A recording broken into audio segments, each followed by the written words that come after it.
لا حول ولا قوة إلا بالله العلي العظيم. أعوذ بالله من الشيطان اللعين الرجيم. بسم الله الرحمن الرحيم. الحمد لله نحمده ونستعينه ونستغفره ونستهديه ونعوذ بالله من شرور أنفسنا ومن سيئات أعمالنا. من يهد الله فلا مضل له ومن يضلل فلا هادي له. وأشهد أن لا إله إلا الله وحده لا شريك له وأشهد أن محمدا عبده ورسوله انتجبه لولايته واختصه برسالته وأكرمه بالنبوة أمينا على غيبه ورحمة للعالمين. صلى الله على محمد وآله وعليهم السلام.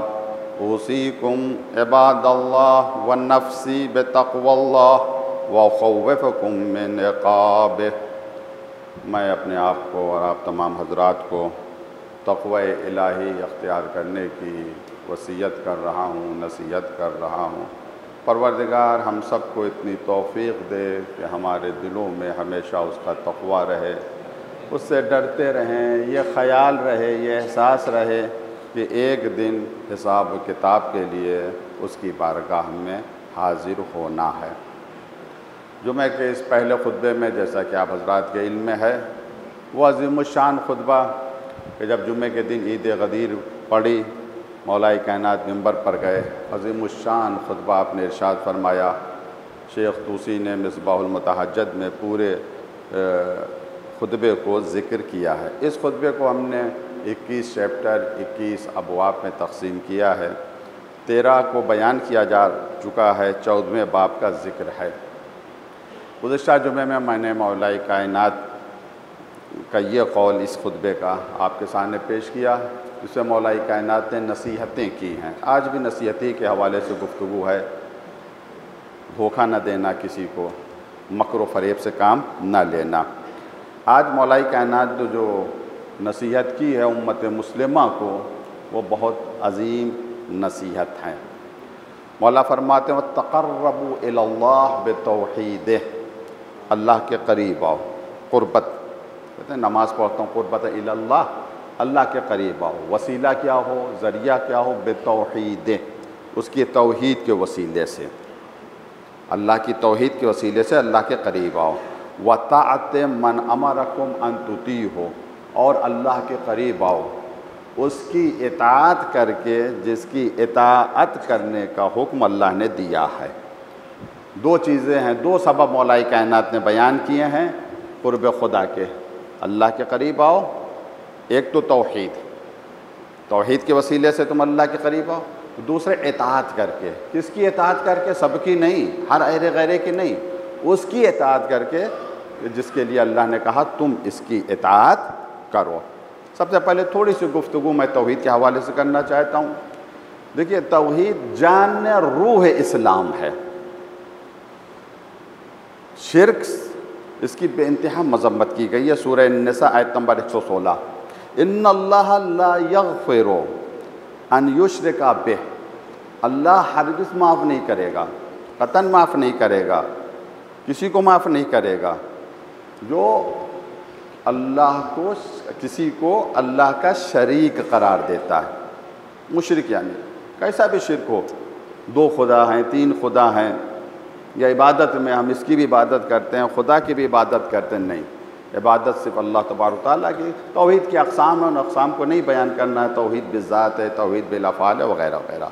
تو یہ اتنا بڑا گناہ ہے کہ پروردگار نے فرمایا کہ میں اس گناہ کو نہیں معاف کروں گا. وَيَغْفِرُ مَا دُونَ ذَلِكَ لِمَنْ يَشَاءُ. شرک کے علاوہ اور جو گناہ ہیں جسے چاہے اللہ معاف کر دے گا. وَمَنْ يُشْرِكْ بِاللَّهِ فَقَدْ ضَلَّ ضَلَالًا بَعِيدًا. جس نے شرک اختیار کیا وہ دور تک چلا گیا گمراہی میں، یعنی ہدایت کے راستے سے بہت ہی زیادہ دور چلا گیا. تو شرک سے بچنا چاہیے. سورہ لقمان آیت نمبر 13 میں ارشاد ہوا، جناب لقمان اپنے فرزند کو نصیحت کر رہے ہیں، وصیت کر رہے ہیں۔ وَإِذْ قَالَ لُقْمَانُ لِابْنِهِ، جب لقمان، اس وقت کو یاد کیجئے جب لقمان اپنے فرزند سے کہہ رہے تھے، وَهُوَ يَعِظُهُ، اس حالت میں کہ بچے کو، اپنے بیٹے کو واعظ و نصیحت فرما رہے تھے، یا بنیّ لا تشرک باللہ، اے میرے فرزند کبھی شرک نہ کرنا، کسی کو اللہ کا شریک قرار نہ دینا، ان الشرک لظلم عظیم، میرے بیٹے شرک بہت بڑا گناہ ہے، بہت بڑا گناہ ہے، تو اس شرک سے بچنا چاہیے۔ اللہ ایک ہے، اسی کی عبادت ہے، اس کے علاوہ کسی اور کی عبادت نہیں ہے۔ تو ایک یہ سبب ہے اللہ کے قریب آنے کا کہ ہم ایک صحیح راستے پر رہیں، توحید کے راستے پر رہیں، شرک نہ کریں۔ دوسرا سبب اولی الامر کی اطاعت، جن کی اطاعت کا اللہ نے حکم دیا ہے۔ سورہ النساء آیت نمبر 59، اکثر آپ مجالس میں اس آیت کو سنا کرتے ہیں، میں پوری آیت پڑھنا چاہتا ہوں۔ یا ایھا الذین آمنوا اطیعوا اللہ واطیعوا الرسول واولی الامر منکم، یہاں تک تو آپ سنا کرتے ہیں۔ اے مومنو، اطاعت کرو اللہ کی، رسول کی اور اولی الامر کی۔ فإن تنازعتم فی شیء، اگر تم کسی بات پہ جھگڑا کرو، نزاع کرو، اختلاف کرو، فردوہ الی اللہ والرسول، تو تمہارا مرجع یعنی کس کی طرف تم رجوع کرو فیصلہ کرانے کے لیے؟ اللہ کی طرف اور رسول کی طرف۔ پہلے کہا گیا اللہ کی اطاعت کرو، رسول کی اطاعت کرو، اولی الامر کی اطاعت کرو۔ اب جب تم جھگڑا کرنے لگو تو اللہ کی طرف رجوع کرو، رسول کی طرف۔ اولی الامر کا ذکر یہاں پہ نہیں ہے، یعنی جب تم جھگڑا کرو تو ہونا تو یہی چاہیے، جب تم جھگڑا کرو تو اللہ کی طرف رجوع کرو، رسول اللہ کی طرف اور اولی الامر کی طرف، مگر نہیں، اللہ کی طرف رجوع کرو، رسول اللہ۔ اس کا مقصد ہے کہ ایک خاص جھگڑا ہے، ایک خاص نزاع ہے جس کی طرف قرآن مجید اشارہ کر رہا ہے، وہ نزاع خود اولی الامر میں ہے۔ اگر تم اس بات پر جھگڑا کرو کہ اولی الامر کون ہے، فلاں ہے، فلاں ہے، تو خود ووٹ سے طے نہ کرنا، اللہ اور رسول کی طرف رجوع کرنا، جو فیصلہ اللہ اور رسول کر دیں اسے مان لینا، تم حق پر رہو گے۔ اور اللہ رسول نے غدیر میں فیصلہ کر دیا تھا کہ اولی الامر علی بن ابی طالب علیہ السلام ہیں۔ لیکن افسوس لوگوں نے نہیں مانا، لیکن ہے بہرحال، تو اطاعت ہمیں اولی الامر کی کرنا چاہیے۔ اچھا، ایک غلط فہمی عالم اسلام کو میں آگے چل کے عرض کروں گا کہ یہ غلط فہمی کہاں سے آئی، کیوں آئی، اور اس کے کتنے خطرناک نتائج نکل رہے ہیں، اس کی طرف میں اشارہ کروں گا۔ اولی الامر سے مراد کون ہے؟ ہمارا تو اجماع ہے، کوئی جھگڑا نہیں ہمارے یہاں ماشاءاللہ ہم شیعوں کے یہاں، کہ اولی الامر سے مراد ائمہ معصومین علیہم السلام ہیں۔ ہم آتے ہیں برادران اہل سنت کے یہاں، مسند ابی یعلا الموصلی، اس میں جلد نمبر 7 پیج نمبر 102، اور در المنصور فی التفسیر بالمعصور، علامہ سیوطی کی ہے تفسیر کی، جلد نمبر 2 صفحہ نمبر 177، اس میں یہ حدیث راوی نے نقل کی ہے پیغمبر اسلام حضرت محمد مصطفیٰ صلی اللہ علیہ وسلم۔ راوی پوچھا، اے اللہ کے رسول، ان کان علینا العمرہ، اگر ہمارے اوپر ایسے عمرہ ہو جائیں، یعنی ایسے بادشاہ، ایسے حاکم مسلط ہو جائیں جو آپ کی سنت پر عمل نہ کرتے ہوں، آپ کے حکم کو نہ بجا لاتے ہوں، تو ہماری ذمہ داری کیا ہے؟ تو پیغمبر نے کیا فرمایا؟ لا طاعۃ لمن لم یطع اللہ، اس کی اطاعت نہیں کی جا سکتی جو اللہ کی اطاعت نہیں کر رہا، یعنی جو اللہ کا مطیع و فرما بردار نہیں ہے، ایسے صاحبان حکومت کی یا ایسے حکمرانوں کی اطاعت نہیں کی جا سکتی۔ اس حدیث کا مفہوم یہ ہے کہ اطاعت اس کی کریں جو اللہ کی اطاعت کرتا ہو، مطلقاً اللہ کی اطاعت کرتا ہو، ہر حال میں اللہ کی اطاعت کرتا ہو، اس سے غلطی کا امکان نہ ہو۔ معصوم کے علاوہ ایسا کوئی نہیں جو ہر حال میں اللہ کی اطاعت کرے۔ اس کا مقصد یہ ہے کہ اولی الامر کے لیے معصوم کا ہونا ضروری ہے۔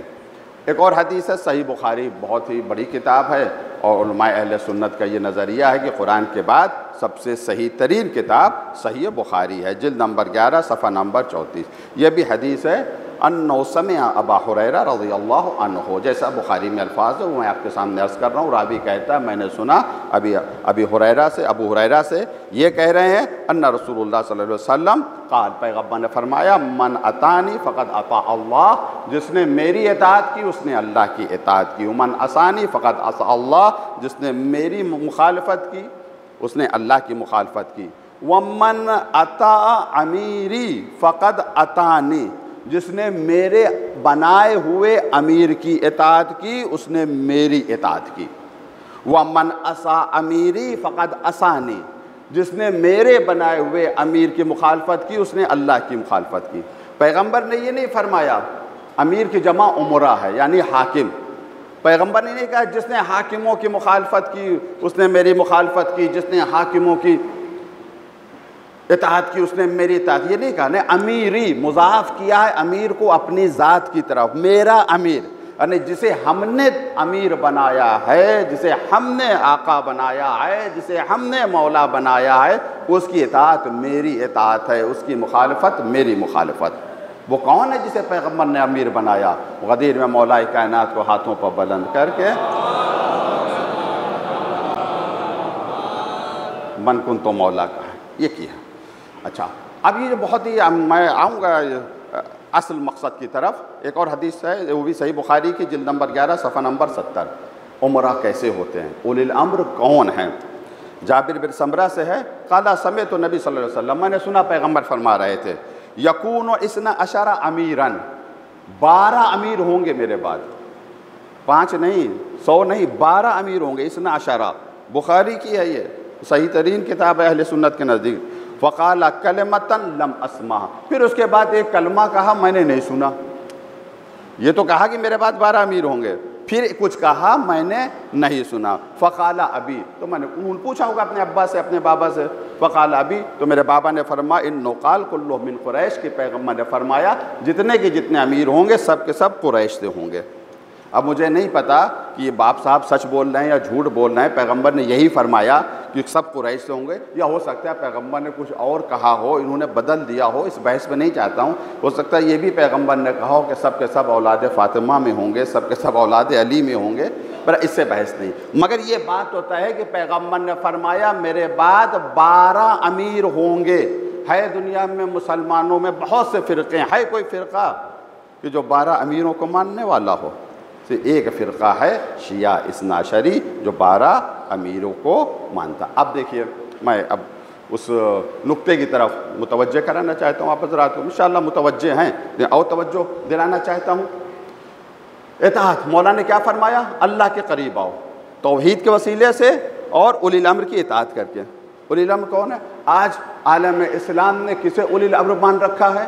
حکمرانوں کو، بادشاہوں کو، اور کہتے ہیں فقہا کہتے ہیں، علماء کہتے ہیں، چاہے یہ شرابی ہوں، چاہے یہ زانی ہوں، چاہے یہ جھوٹے ہوں، چاہے یہ مکار ہوں، کچھ بھی ہوں، فاسق ہوں، فاجر ہوں، کچھ بھی ہوں، مگر ان کی اطاعت واجب ہے۔ یہ کہاں سے لائے؟ پیغمبر نے نہیں فرمایا، میں عرض کر چکا ہوں، پیغمبر نے صاف صاف کہا جو اللہ کی اطاعت کرے، جو اللہ کی مخالفت کرے اس کی اطاعت نہیں ہو سکتی۔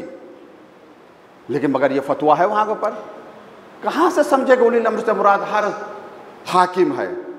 قرآن سے دوری، اہل بیت سے دوری، اس نتیجہ، اور اس کا کیا خطرناک نتیجہ ہمارے سامنے ہے، ہر دور میں رہا، آج بھی ہمارے سامنے ہے۔ اسرائیل میں کتنا ظلم ہو رہا ہے، فلسطین پہ کتنا ظلم ہو رہا ہے، اسرائیل ظلم کر رہا ہے، ظلم کر رہا ہے نہیں کر رہا ہے؟ پوری دنیا میں ظلم کے خلاف احتجاج ہو رہا ہے۔ امریکہ میں کولمبیا یونیورسٹی سے شروع ہوا، پورے یورپ میں پھیل رہا ہے، پورے اس میں پھیل رہا ہے، زبردست طریقے کا احتجاج ہو رہا ہے۔ لیکن کسی اسلامی ملک میں سنا آپ نے احتجاج ہوا؟ سعودی عربیہ میں احتجاج ہوا؟ امارات میں ایجیٹیشن ہوا؟ نہیں ہوا۔ وجہ کیا ہے؟ ارے وہاں تو کوئی نام بھی لے لے تو جیل میں بند کر دیتے ہیں، کوڑے پڑتے ہیں۔ اس کی وجہ کیا ہے؟ عوام کیوں گھر میں بیٹھی ہوئی ہے؟ کیوں نہیں فلسطین کی مظلوم عوام کی مدد کے لیے باہر نکل رہی؟ یہ علماء نے ان کو گھر میں بٹھا رکھا ہے، یہ سمجھا کر یہ تمہارے حاکم ہیں، یہ تمہارے اولی الامر ہیں، اگر تم نے ان کی مخالفت کی تو دین سے نکل گئے۔ توجہ کی ضرورت ہے، علماء کو غور کرنا چاہیے، فکر کرنا چاہیے کہ قرآن کا مقصد کیا ہے، قرآن کا مطلب کیا ہے۔ پیغمبر نے فرمایا میں 2 چیزیں چھوڑ کر جا رہا ہوں، ان کو پکڑے رہنا، ایک اہل بیت اور دوسرے قرآن، اللہ کی کتاب۔ نہیں سمجھ پائے لوگ، اگر سمجھ لیتے تو آج عالم اسلام کی حالت نہ ہوتی۔ غور کریں علماء، فکر کریں علماء، اس فکر سے نکلیں کہ ہر فاسق و فاجر ان کا حاکم ہے اور اس کی مخالفت جو شرعاً حرام ہے۔ نہیں، جو اللہ کی اطاعت کرتا ہے اس کی اطاعت لازم ہے، جو اللہ کی مخالفت کر رہا ہے اس کی اطاعت نہیں ہے۔ ہماری دعا یہ ہے کہ پروردگار ہم سب کو اتنی توفیق دے، ہم صحیح طریقے سے قرآن کو سمجھ سکیں، علماء اسلام صحیح طریقے سے قرآن کو سمجھیں کہ زمانے کا اولی الامر کون ہے اور جو زمانے کا اولی الامر ہے اس کی اطاعت کریں۔ وآخر دعوانا الحمدللہ رب العالمین۔ بسم اللہ الرحمن الرحیم۔ قل هو اللہ احد اللہ الصمد لم یلد ولم یولد ولم یکن له کفوا احد۔ صدق اللہ العلی العظیم۔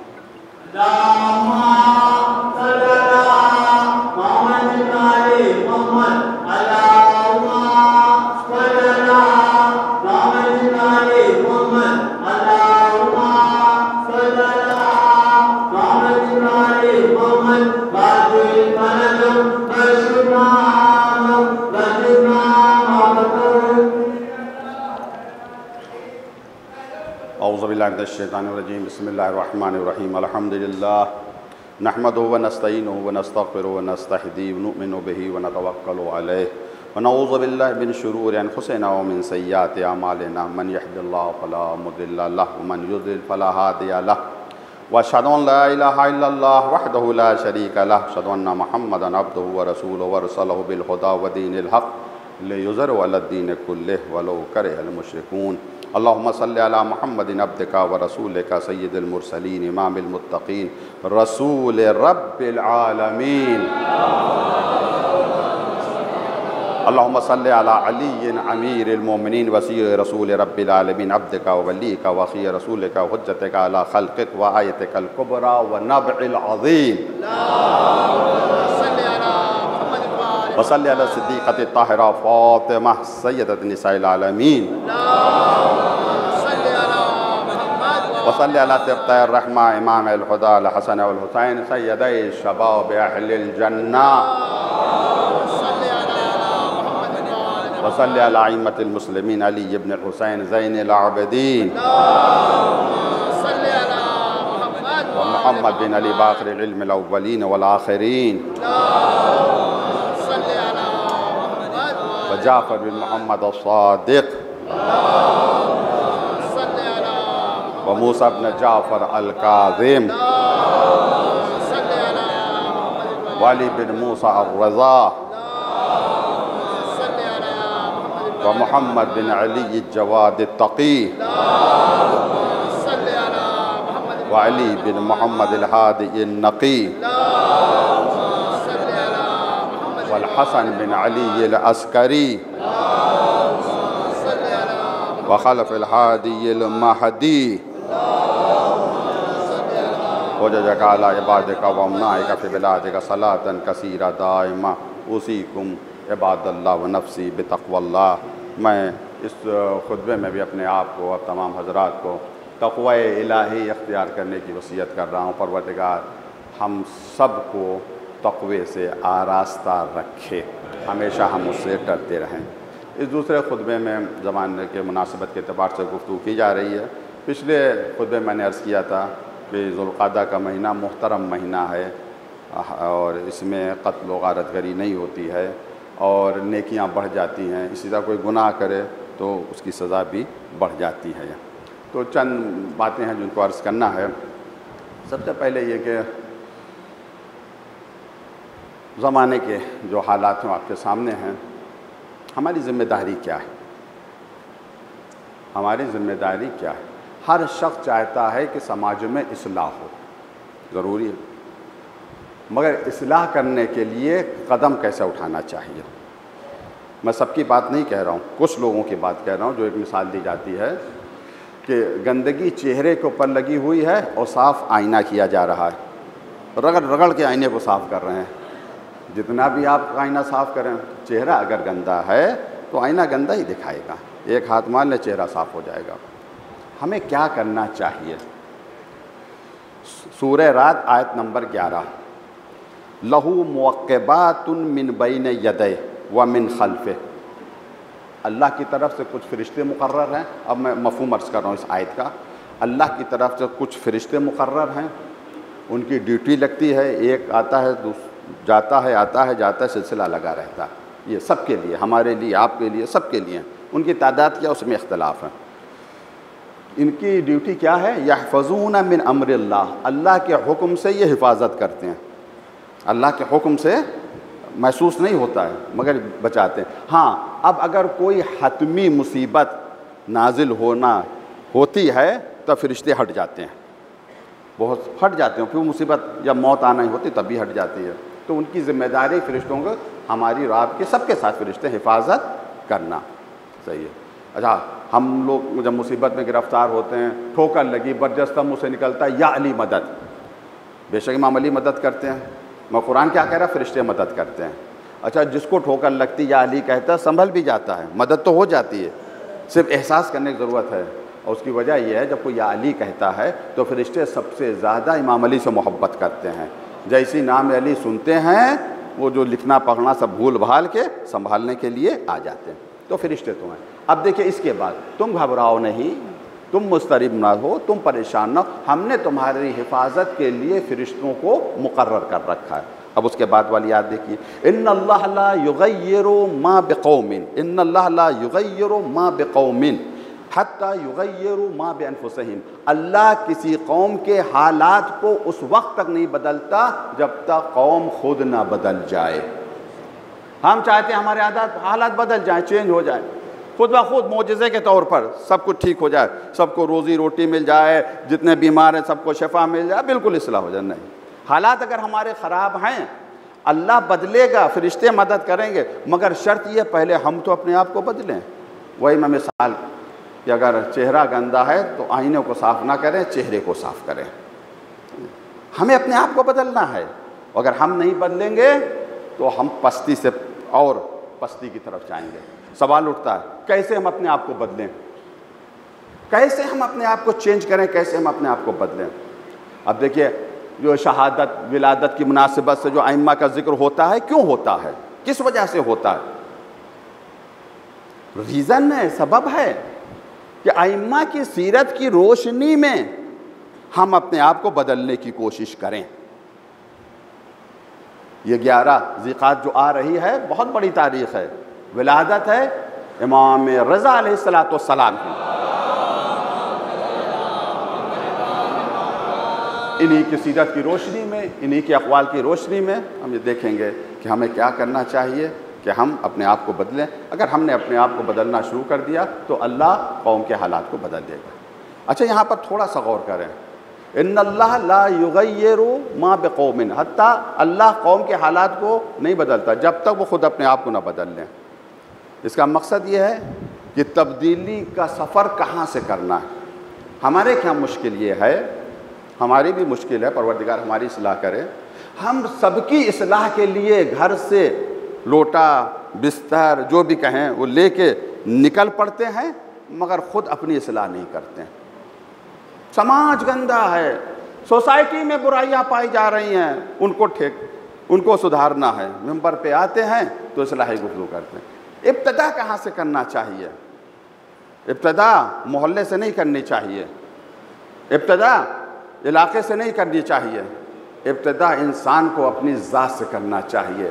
انسان اگر اپنے آپ کو سدھار لے، انسانوں سے، آدمیوں سے سماج بنتا ہے، معاشرہ بنتا ہے۔ ہر انسان اگر اپنے آپ کو چینج کر لے، اپنے آپ کو بدل دے، اپنے آپ کو سدھار لے تو معاشرہ خود بخود سدھر جائے گا۔ ہم اپنی اصلاح نہیں کرتے ہیں۔ اکثر میں کہا کرتا ہوں، ہمیں کیا کرتا ہوں، علماء اخلاق نے بیان کیا، یہ انسان ہے، اس کی کمزوری دیکھیں۔ بڑے سے بڑا گناہ وہ کر دے، بڑے سے بڑے غلطی وہ کر دے، مگر اسے دکھائی نہیں دے گی، نہیں دکھائی دے گی غلطی کیا ہے۔ اور کوئی دوسرا اگر چھوٹی سی غلطی کر دے تو اسے دوربین سے دیکھتے ہیں، وہ والی دوربین جو چیز کو کئی ہزار گنا بڑا کر کے دکھاتی ہے۔ چھوڑتے ہیں یہ سب، اپنی اصلاح کریں، خود سدھر جائیں، سماج خود بخود سدھر جائے گا۔ خود صحیح راستے پر آ جائیں، سماج خود بخود صحیح راستے پر آ جائے گا۔ تو ہم کیسے سدھریں، کیسے اپنے آپ کو چینج کریں؟ اس کے لیے سیرت ہے امام رضا علیہ السلام کی۔ سب سے پہلے میں زندگی کا خلاصہ عرض کر دوں امام علیہ السلام کی۔ 148 میں ولادت اور 203 میں آپ کی شہادت، مدت امامت 20 سال، 3 خلفاء کا، بنی عباس کے 3 خلفاء کا زمانہ آپ نے دیکھا، ہارون رشید، امین اور مامون۔ بلایا اس نے، بلانے کے بعد مدینے سے، اور پھر وہی آپ سنا کرتے ہیں ولایت، پہلے کہا آپ خلیفہ بن جائیے، امام نے کہا نہیں میں خلیفہ نہیں بنوں گا، کہا ولایت عہدی قبول کر لیجئے، کہا یہ بھی قبول نہیں کروں گا، پھر اس نے دھمکی دی اور کہا کہ دوسرے خلیفہ نے 6 آدمیوں کی کمیٹی بنائی تھی، اس میں آپ کے دادا بھی تھے یعنی امام علی بھی تھے، اور کہا تھا کہ کوئی مخالفت کرے تو اس کی گردن کاٹ دینا، یعنی مارنے کی دھمکی دی تھی یہ۔ اب امام نے مصلحت ولایت عہدی کو کچھ شرائط کے ساتھ قبول کر لیا، 20 سال مدت امامت رہی، پھر اس کے بعد اس نے انگور میں یا انار میں زہر دیا اور امام علیہ السلام کی شہادت ہو گئی۔ یہ زندگی کا خلاصہ تھا۔ ایران و مشہد آج کہلایا جاتا ہے، وہاں امام دفن ہے۔ میں آج سے اتنا عرض کرنا چاہتا ہوں 8ویں امام علیہ السلام کے حوالے سے، دیکھیے نظریہ چینج کرنے کی ضرورت ہے۔ بے شک محفل کریں، تبرک بانٹیں، کھانا کھلائیں، مگر تھوڑا سا اگر ہم فکروں کو بدل دیں تو خود بخود ہمارے حالات بدل جائیں گے۔ جب تک ہم فکروں کو نہیں بدلیں گے اس وقت تک ہمارے حالات نہیں بدلیں گے۔ کس نیت سے ہم محفل کر رہے ہیں، کس نیت سے ہم ذکر کر رہے ہیں۔ کچھ لوگ محفل جاتے ہیں واہ واہ کرنے کے لیے، نعرے لگانے کے لیے، بعض ارے فلاں کی مجلس میں جاتا ہوں چکلس آتی ہے، نعوذ باللہ، یعنی مجلس چکلس کے لیے ہے یا مجلس ہدایت کے لیے ہے، مجلس معرفت کے لیے ہے؟ ارے بڑا مزہ آتا، مجلس مزہ لینے کے لیے ہے یا امام حسین کی قربانی یاد کر کے اپنے آپ کو آمادہ کرنا کہ ہمیں بھی قربان ہونا ہے اگر اسلام کو ضرورت پڑے؟ مزے کے لیے تھوڑا سا فکر۔ بعض ارے بڑا زبردست تبرک ہے، بریانی کے لیے جاتے ہیں، کہہ دو تو برا لگتا ہے۔ بغیر کھانے کی مجلس ہو تو بس چند ہی افراد ہوتے ہیں، کھانے کی مجلس ہو تو بیٹھنے کی جگہ نہیں رہتی ہے۔ حالات ہیں ہماری قوم کے، کہیں تو لوگوں کو برا، ارے اپنی قوم کو یہ کہہ دیا آپ نے، وہ کہہ دیا۔ حق ہے تو کہا جائے گا۔ یہ فکروں کو بدلیں، فکروں کو چینج کریں۔ جب تک فکر نہیں بدلیں گے حالات نہیں بدلیں گے۔ مدد لیں ائمہ علیہ السلام سے، کمک لیں ائمہ علیہ السلام سے۔ زیارت کی بہت ہی فضیلت ہے، پیغمبر اسلام سے بھی حدیث ہے، امام علیہ السلام سے بھی حدیث ہے، چھٹے امام سے بھی حدیث ہے۔ ان حدیثوں کا خلاصہ یہ ہے، سب نے خبر دی، ابھی امام کی ولادت نہیں، سب نے خبر دی کہ میرا لخت جگر، میرا ٹکڑا خراسان میں دفن ہوگا۔ جو اس غریب یا غریب یعنی مسافر جو اس غریب کی زیارت کے لیے جائے اس پر جنت واجب۔ بعض حدیثوں میں یہ آیا ہے کہ اس کے گناہ ایسے کیسے بھی گناہ، کتنے بھی گناہ ہو، بارش کے قطروں کے برابر بھی گناہ ہو تو اللہ معاف کر دے گا۔ تب تو دروازہ بالکل اسلامی جمہوریہ ایران نے کھول دیا ماشاءاللہ سے ہندوستانیوں کے لیے۔ اب آپ کو زحمت زیادہ نہیں کرنی ہے کہ ویزا لیں یہ کریں، جیسے بمبئی جاتے ہیں، کلکتہ جاتے ہیں، ویسے ہی آپ مشہد جا سکتے ہیں۔ بس آپ ٹکٹ لیجئے، پلین میں بیٹھیے، چلے جائیے، ویزے کی کوئی ضرورت نہیں ہے، لیکن پاسپورٹ ہونا چاہیے۔ اہل سنت کے نزدیک بھی امام کی زیارت کا بہت بڑا اجر ہے، بہت بڑا ثواب ہے۔ دیکھیے ہر اہل سنت وہابی نہیں ہے، یہ نہ رکھیے کہ جتنے بھی سب زیارت کے مخالف ہیں، یہ بڑے بڑے گزرے ہیں۔ ابن حبان کہتے ہیں کہ میں مشہد گیا اور زیارت کے لیے زیارت کی، میں نے 8ویں امام سے، 8ویں امام تو انہوں نے نہیں کہا، ہم کو کہہ رہے ہیں، میں نے علی ابن موسیٰ رضا سے توسل کیا، ہماری مشکل حل ہو گئی۔ بہت بڑے یہ امام ہیں۔ اسی طرح سے ابن حجر عسقلانی نے بھی لکھا ہے کہ ابو بکر بن خزیمہ امام تھے اپنے زمانے میں، بہت بڑے اہل سنت کے عالم دین تھے۔ کہتے ہیں یہ اپنے کسی ساتھی کے ساتھ جب آئے ہیں مشہد امام رضا علیہ السلام کی زیارت کے لیے تو اتنا احترام کر رہے تھے، اتنی رسپیکٹ کر رہے تھے قبر کی اور روضے کی کہ ہم لوگوں کو دیکھ کے تعجب ہو رہا تھا، حیرت ہو رہی تھی۔ تو بہرحال جن کے پاس استطاعت ہے، پیسہ ہے، تو ادھر ادھر نہ خرچہ کریں، زیارت کریں، انشاءاللہ اس زیارت کے صدقے میں فکر بھی سدھرے گی اور اجر و ثواب بھی ملے گا۔ صلوات محمد و آل محمد پر۔ اب آئیے اصل موضوع کی طرف، ہم کیسے اپنے آپ کو چینج کریں، کیسے ہم اپنے آپ کو اصلاح کریں۔ چند اقوال ہیں 8 امام کے، وہ میں آپ کے سامنے پیش کر رہا ہوں، ان پر عمل کرنے کی ہم کوشش کریں تو صحیح ہو جائے گا۔ سب سے پہلے دیکھیں کیا اہمیت ہے کہ ہم ائمہ کے اقوال کو ذکر کریں۔ امام فرماتے ہیں 8 امام، من جلس مجلسا یحیی فیہ امرنا، جو اس مجلس میں بیٹھے جس میں میرے امر کو زندہ کیا جا رہا ہو۔ یہ مجلس ہے، جب مجلس یعنی بیٹھنے کی جگہ، ایسی جگہ بیٹھے جہاں ہمارے امر کو زندہ کیا جا رہا ہو۔ آگے آئے گا کہ زندہ کرنے سے مراد کیا ہے۔ لم یمت قلبہم یوم تموت القلوب، اس دن جس دن ہر دل، ہر قلب مر جائے گا مگر اس کا دل نہیں مرے گا۔ قیامت کے دن اتنا زندہ، اتنا طاقتور ہوگا۔ کیا مقصد؟ اس کے بہت سے معنی ہو سکتے ہیں۔ ذرا سا دھماکہ ہو جائے، دل کی دھڑکن تیز ہو جاتی نہیں ہو جاتی ہے؟ ذرا سا دھماکہ ہو، بڑا سا دھماکہ ہو جائے تو ہارٹ فیل ہو جائے گا۔ قیامت میں بڑا دھماکہ ہوگا، لیکن جن لوگوں نے اہل بیت کے امر کو زندہ رکھا ہے وہ اس دھماکے کو برداشت کر لیں گے، ان کا ہارٹ فیل نہیں ہوگا۔ یہ بہت ہی عظیم حدیث ہے۔ پھر فرماتے ہیں 4 امام علیہ السلام، رحم اللہ عبدان رحم اللہ عبدن، اللہ اس بندے پر اپنا رحم کرے، احیا امرنا، جو ہمارے امر کو زندہ کر رہا ہے۔ اللہ اس کی دعا دی ہے امام نے، اللہ اس بندے پر رحم کرے۔ فقلت له، راوی کہتا ہے میں نے امام سے عرض کیا وکیف یحیی امرکم، آپ کے امر کو کیسے زندہ کریں، کیسے آپ کے امر کو ہم زندہ کریں؟ فرمایا قال یتعلم علومنا، ہمارے علوم کو حاصل کرے، سیکھے، یعنی ہمارے علم کو سیکھے، وَيُعَلِّمُهُ النَّاسِ، اور لوگوں کو سکھائے۔ دو ذمہ داری ہیں، آل محمد کے علوم کو سیکھے اور دوسروں کو، ناس لفظ ناس آیا ہے، انسانوں کو سکھائے۔ فَإِنَّ النَّاسَ لَوْ عَلِمُوا مَحَاسِنَ كَلَامِنَا لَاعْتَبُونَا، اگر لوگوں کو ہمارے کلام کی خوبیوں کا علم ہو جائے تو خود بخود ہمارے مطیع و فرما بردار ہو جائیں گے۔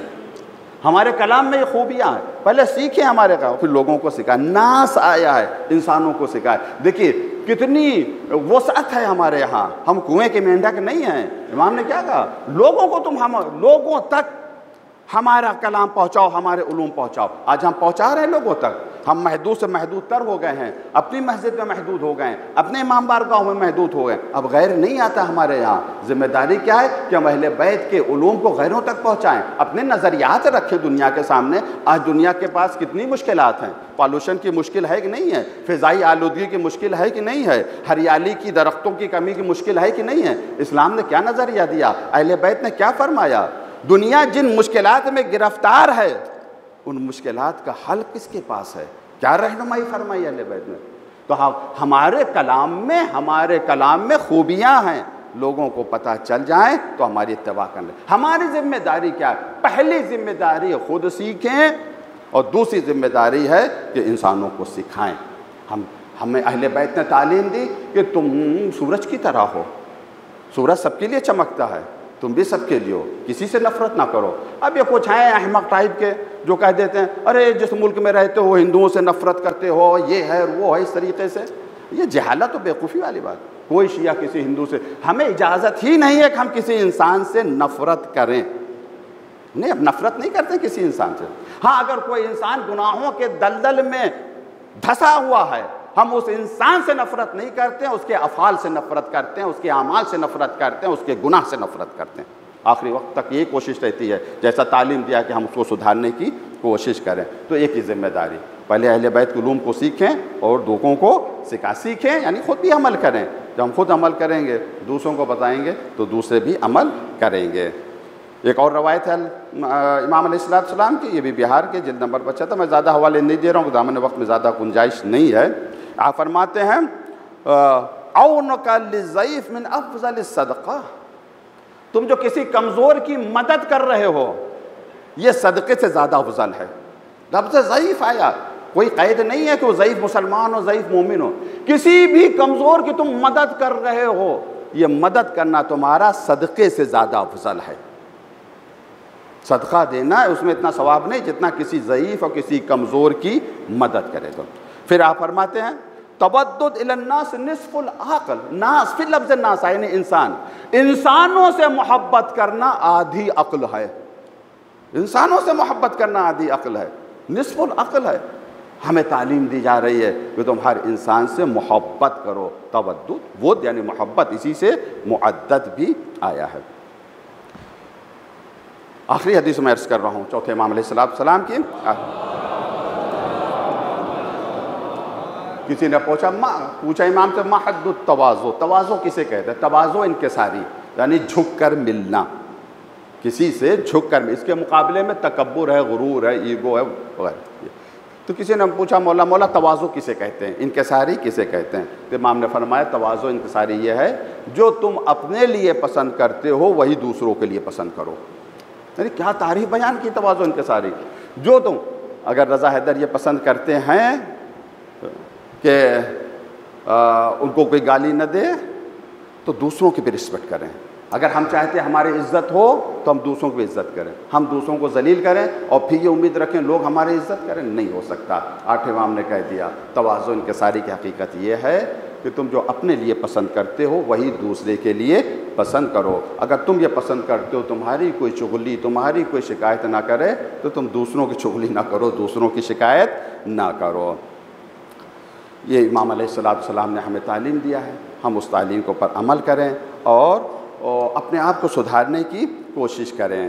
لا تدع العمل الصالح، امام فرمائے پیغام ہے، میں آخری پیغام پڑھ رہا ہوں امام کا، خاص یہ پیغام ہماری سمجھ میں آ جائے، ہمارے قوم کے افراد کی سمجھ میں آ جائے۔ امام فرماتے لا تدع عمل الصالح والاجتہاد فی العبادہ اتکالا علی حب آل محمد، آل محمد کی محبت پر بھروسہ کرتے ہوئے عمل صالح اور عبادت سے کنارہ کشی اختیار نہ کرنا، چھوڑنا نہیں، عمل صالح چھوڑ دیا، عبادت چھوڑ دی، اب تو محبت تو ہے اہل محمد کی، یہ ہمیں نجات دے دے، ایسا مت کرنا۔ پھر فرماتے ہیں لا تعدو حب آل محمد، آل محمد کی محبت کو ترک نہ کرنا، عمل صالح پر بھروسہ کرتے ہوئے عبادتوں پر بھروسہ کرتے، فَإِنَّهُ لا يقبل یا لا يقبل احدهما دون الاخر، دونوں ایک دوسرے کے بغیر قبول نہیں ہیں۔ یعنی اگر کوئی شخص اپنی عبادت پر تکیہ کرے، اپنے عمل صالح پر تکیہ کرے اور آل محمد کی محبت سے کنارہ کشی اختیار کرے، اس کو بھی اجر و ثواب نہیں ملے گا۔ امام نے فرمایا ہماری محبت پر بھروسہ کرتے ہوئے نمازوں کو نہ چھوڑنا، عبادتوں کو نہ چھوڑنا، عمل صالح کو نہ چھوڑنا، دونوں ضروری ہیں۔ پرواز کرنے کے لیے دو پر ہوتے ہیں کبوتر کے، تبھی پرواز کرتا ہے، ایک پر اگر توڑ دیا جائے تو کبھی پرواز نہیں کرے گا۔ پرواز اگر کرنا ہے، قرب خدا تک پہنچنا ہے، ایک پر عمل صالح اور عبادت ہے اور دوسرا پر محمد و آل محمد کی محبت ہے۔ پروردگار ہم سب کو دونوں پر عطا فرمائیں تاکہ ہم پرواز کر سکیں، اپنے آپ کو بدلیں، اپنے آپ کو چینج کریں۔ اگر مسلمان بدل جائے، چینج ہو جائے تو حالات بدل سکتے ہیں۔ اسرائیل وقت گزر چکا ہے، اسرائیل بے انتہا ظلم کر رہا ہے، فلسطینی عوام پر ظلم ہو رہا ہے، لیکن بہرحال لوگ نصرت کے لیے کھڑے ہو رہے ہیں، مدد کے لیے کھڑے ہو رہے ہیں۔ پروردگار جو غزہ کی مظلوم عوام کی مدد کر رہا ہے، ان کی مدد فرما، ان کی نصرت فرما، ظالم جابر اسرائیل کو نیست و نابود فرما، علماء حقہ کی حفاظت فرما۔ بہت سے بیماروں نے دعاؤں کے لیے کہا ہے، پروردگار سب کو شفا عطا فرما۔ آفتاب سید مولانا کلب جواد صاحب علین ہیں، آپ کو پتہ ہے کہ بیٹھ کے نماز پڑھتے ہیں، پروردگار انہیں شفاء کامل اور عاجل عطا فرما۔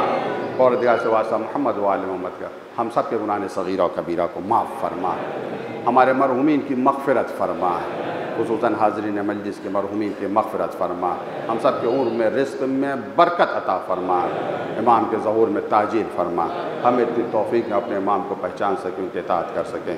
اللہم تقبل منا انک انت السمیع العلیم۔ بسم اللہ الرحمن الرحیم۔ ان اللہ یأمر بالعدل والاحسان وایتاء ذی القربی، یقیناً اللہ عدل اور احسان اور قرابت داروں کو ان کا حق ادا کرنے کا حکم دیتا ہے، وینہی عن الفحشاء والمنکر والبغی، اور بے حیائی، برائی اور زیادتی سے منع کرتا ہے، یعظکم لعلکم تذکرون، وہ تمہیں نصیحت کرتا ہے، شاید تم اس کی نصیحت کو قبول کر لو۔ والسلام علیکم ورحمۃ اللہ وبرکاتہ۔